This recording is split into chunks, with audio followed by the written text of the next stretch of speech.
We have some breaking news coming out of Philadelphia to tell you about. We're talking about a major fire at an oil processing refinery plant there in Philadelphia. There's a press conference happening right now. Let's take a listen. That glow at the refinery. You've done this for years. What goes through your head? So, in all honesty, it's really, we put a lot of faith because we train with Philadelphia Energy Solutions Fire Brigade.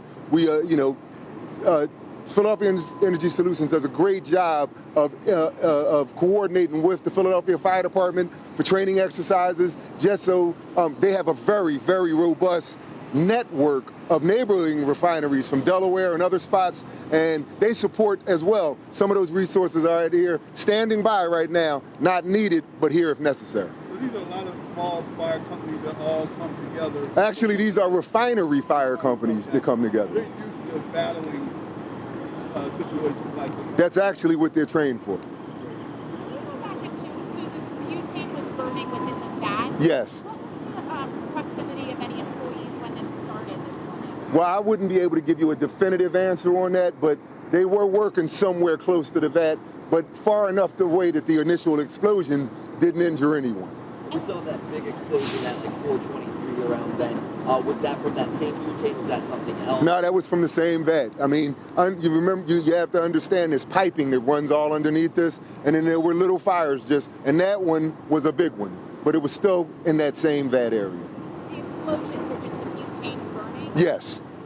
Yes. About the damage to the surrounding area? So it has been contained and confined to the area surrounding that vat. Any of the tanks surrounding that area are being cooled as well. So right now, specific damage to that area right there, I would not know, but I know that everything's confined to that vat, and we're not doing it. We're supporting Philadelphia Energy Solutions and cooling the tanks around the area. Greg, even though it happened when a lot of your members weren't even born yet, the refinery fire that killed 8 firefighters here in '75, when you and I were kids, that's on the minds of the fire department here.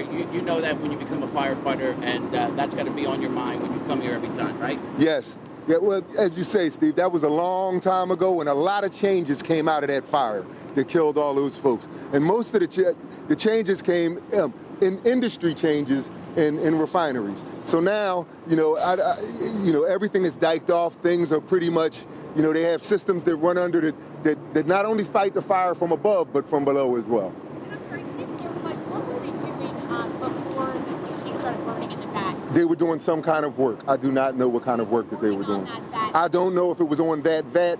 They were doing work, somewhere in the vicinity of that, but not close enough for there to be bodily injury from the explosion. How many people were inside or around at the time? I'm sorry, PES would have to. I don't really know that. Shelter in place, sort of, for some people. So, PES has sent an industrial hygienist to do an air monitoring outside the area. We just got readings back from that. The area is clear, and the shelter in place as of right now is being lifted.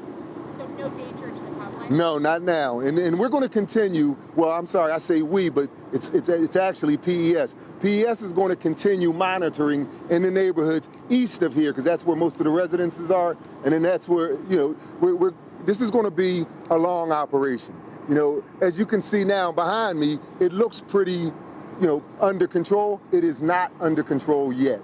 As of right now, we won't put anything under control until we get the okay from PES. So it's not under control, but no danger. No, it's confined and it's being addressed, but it is not under control. And prior to the shelter in place being lifted, when the shelter in place was put there, how can you go into the date, like why that decision was made? Was there a danger to the public before? We did not know. So we had to gather information. We did not know if there was a danger, so we put there, it's precautionary, just to make sure people aren't leaving and getting subjected to the effects of this, or what could have been the effects of this. But no known danger in this state from previously. It was a precautionary. It was precautionary, yes. Can you talk about what's going to happen with the production at this plant? I can't answer that. Those are PES questions. I wouldn't be able to answer those. All I can say is that we'll be here to support them through their firefighting activities as long as they need us. But I know you said that you trained together, so that their brigade was the first on the scene, and then you just go and offer assistance in whatever Well, we set up a command post. We help organize what you could imagine is a very chaotic scene. So once we help organize it, then we stand by at the same command post. Even though it's a command post, it's unified. Police are there, we're there. I got to thank the police as well. For a moment, we had to shut down the Platte Bridge. Now it's reopened. We wanted to make sure traffic could get through. And as precautionary, by a request from PES, they asked us to shut down 26th Street. Well, now it's reopened. So traffic can get moving again. It's reopened. And then as far as what's going on premises, All right, we're going to pull away from that press conference. As you can see, there's an oil refinery fire in Philadelphia. The firefighter there describing it as confined but not under control. It looks much better than it did just an hour earlier. Residents in the area describe hearing a huge explosion, a boom. Even in South New Jersey, people felt their homes shake, and then this fire breaking out. Remarkably, no injuries. What we're learning is that there was a crew working in the general area. We don't know exactly what they were doing, but the firefighter says there, who's been the spokesperson, says that whatever they were doing, they were not close enough to the explosion to be injured. So that's at least good news, but they are continuing to work on putting this blaze out.